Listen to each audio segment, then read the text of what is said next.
राम राम जी सारे भाई। मैं तो सबसे पहले बता दूं, दो बंदों के कमेंट आ रहे हैं, हैप्पी भाई और टॉनी भाई के, कि भाई माइलेज, मेंटेनेंस और एल के प्राइस बताओ। तो भाई सबसे पहले बता दूं माइलेज की भाई अपने ऊपर डिपेंड है, कितने बड़े टायर गिरवा रखे हैं, मतलब कितनी टाइम टू टाइम सर्विस करवा रहे हो वो है। और दूसरी बात है कि मतलब जो हवा कितनी है टायरन में। फिर तीसरी बात आ जाती है कि ब्रेक भाई पूरे खुल रहे हैं ना, ब्रेक टाइट है जिससे कि टायर टाइट घूम रहा। उसमें भी सबसे बड़ी दिक्कत आ रहा है, उसमें यूँ है कि तुम्हारा जो टायर टाइट घूमेगा तो फिर इंजन ज़्यादा जोर लगाएगा बाइक का, तेल ज़्यादा खाएगा, माइलेज कम देगी। तो यूँ है। रही मेंटेनेंस की बात, मेंटेनेंस में भाई अपना ही हुआ है कि जैसे मैं अपने गाजियाबाद से बिलोंग करूँ या मैं मतलब बहुत कम है, क्योंकि ये बाइक जो सबसे ज़्यादा मैंने देखी ही वो नवेड़ा में देखी ही, और तुमने देखी होगी मेरी बाइक का नंबर भी नवेड़ा से ही है। तो भाई ये लगा लो जो इसके पार्ट है ना वे मिलने बहुत मुश्किल है अपने क्षेत्र में। जैसे मेरे जो बाइक की पेट्रोल टी है वो मैंने मतलब दूसरी बाइक के एडजस्ट करवा रखी है। एक बार आपको दिखा भी दूँ,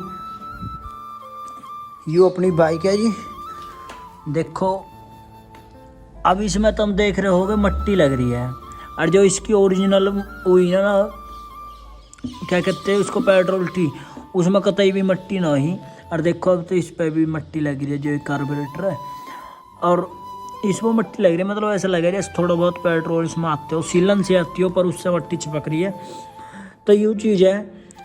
और इसी चीज़ें देखते हुए हमें जो मीटर का वो है गरारी रहम है वे प्लास्टिक की आ रही हैं, जिनकी वजह से यूँ बेकार हो जा। प्लास्टिक की गरारी 2-3 बारी में ही बेकार हो जा, फिर मतलब 2 महीने के करीब ही चलेगी, इतने में ही बेकार हो जाएगी।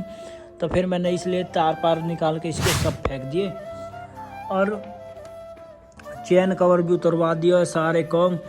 बस अब इसको मरघाट लाना बाकी है, क्योंकि मरघाट ना होने की वजह से सारी, तो यहाँ से देख सको तो यहाँ से सन चुकी है सारी की सारी, नंबर प्लेट यहाँ तक मार रही छीट।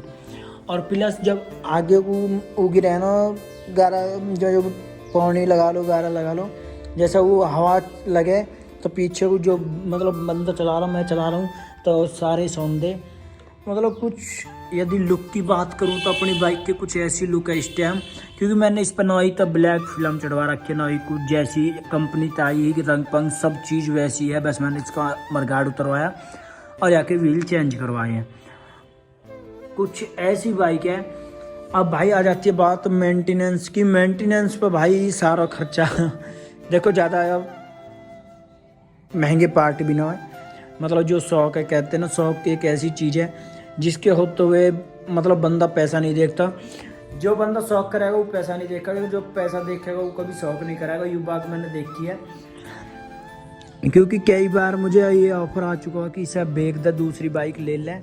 तो भाई मैं नहीं चाहता मैं इसे बेच कर दूसरी बाइक लूँ, क्योंकि अभी इसके तो साल बहुत से बच रहे हैं, 5 साल के करीब इसके साल बच रहे हैं।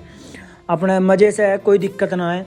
और अब जो है मतलब जिस दिन की IND इंडिया की जो प्लेट आई है ना, जो बार कोड वाली आती है, उसकी वजह से जो है पुलिस भी अभी इससे जल्दी से हाथ ना देती। और रही भाई मेंटेनेंस पर आ जाते हैं। पहले मेंटेनेंस भाई ज़्यादा ना है, बस इसका सर्विस करवानी है 40 रुपये का। जो मेरे यहाँ पे आता है वो अपने क्षेत्र में पूछ लेना जहाँ से आप बिलोंग करते हो। एयर फिल्टर है, एयर फिल्टर और ब्रेक शू देख लेना। ब्रेक शू काफ़ी दिन हुए मुझे गिरवाए हुए, तो ब्रेक शू याद ना कितने रुपए गिरे हैं। वैसे ब्रेक शू अब मेरी बाइक में डलने वाले हैं, क्योंकि पिछला वो देख सकते हो तुम कहाँ जा रहा है, तो पिछले भी और अगले भी दोनों ब्रेक शू मैं डलवाने वाला हूँ अभी। तो फिर वहाँ में कोई दिक्कत ना आए, उसमें अगली वीडियो में मैं बता दूंगा जैसे जैसे होगी। एक भाई ने पूछा कि भाई इसकी सीट मिल जाएंगी, तो भाई मुझे इतना अभी पता नहीं है, क्योंकि मेरी जो बाइक है जो सीट आई है वो ही सीट है। या तो तुम ऐसा कर सकते हो, जो इसकी जो प्लास्टिक आती है ना जिस पर फॉर्म लगी होती है, उस फॉर्म को हटा, यदि फॉर्म ना उस प्लास्टिक मिल जाए ना प्लास्टिक, तो उस पर फॉर्म चढ़वा सकते हो। पर और फिर फॉर्म के ऊपर कवर चढ़ जाएगा, दिक्कत सॉल्व। बस यूँ ही है। और मेन चीज़ आ जाती है भाई इसकी, वैसे तो मैंने लोकल लाइट गिरवा रखी है, लाइट का थ्रो भी अच्छा है, पर मामला यहाँ ही है कि मतलब खुले रोड पर जहाँ पर तुम्हारी अकेली बाइक हो, यदि कोई आगे से LED की लाइट आ जाना भाई, यहाँ पे सीधे चमको मारेगी, फिर आप वैसे भी नहीं देखने का। वरना अगर LED लाइट होवे ना, होवे 90 वाट 75 वाट या 80 110 वाट की, जो अगले वाले पते पड़े कि हाँ भाई बाइक आ रही है, तो जब स्वाद आवे फिर अपने आप ही अगला वाला बंद कर लेगा लाइट है। ये मैंने चीज़ देखी है। मतलब ऑल राउंड सारी चीज़ अच्छी है, कोई दिक्कत नहीं भाई। माइलेज की मैंने बताई दी 50+ दे रही है, क्योंकि मेरी बाइक में जो है पहले जो टायर आए हैं ये रहा 318 का टायर डला हुआ है इसमें। अभी पहले जो टायर डले हुए हैं वे डले हुए आए मेरे पास 275/18 कंपनी, जहाँ तक मेरे हिसाब से 275/18 का टायर देगा इसको पिछला। और जो अगले की बात करूँ तो अगला टायर जो आवा इसको 250/18 या 17 को दिखेगा। पिछली वीडियो में देख लीजिए जाएगा, क्योंकि जितना छोटा टायर होगा तो हमने देखी होगी उतना माइलेज अच्छी देगी बाइक। लेकिन ये जो टायर थे वे छोटे वाले उन पर थोड़ा वाइब्रेट करे, तो उसकी वजह से मुझे टायर चेंज करवाने पड़ा। और ये तो मैंने शौक में गिरवाया हो कि अगला टायर बड़ा गिरवाऊंगा, पर मैंने ये गिरवा लिया, वो ना मिला। 190/18 का जो स्प्लेंडर में मॉडिफिकेशन में चल रहा है वो ना मिला। यदि मेरा अभी तो मेरा टायर हैंगे दोनों सही ठीक ठाक है। अब भी मेरी बाइक जो 50+ दे रही है, तो भाई अपने चलाने के ऊपर बात है, मेंटेनेंस के ऊपर बात है, कितनी आप अपनी बाइक की केयर कर रहे हो, कितनी ना कर रहे, सारी चीज़ अपने ऊपर है। बस यदि बाइक में इंजन ठीक है, इंजन बढ़िया है, ले लो, कोई दिक्कत नहीं। यदि मैं अब प्राइस की उसके एलाइविल की बात करूं तो आप देख सकते हो यहाँ साई प्राडो NKS और इधर इंडिया इंटेंसिव अल्टीमेट टेक्नोलॉजी।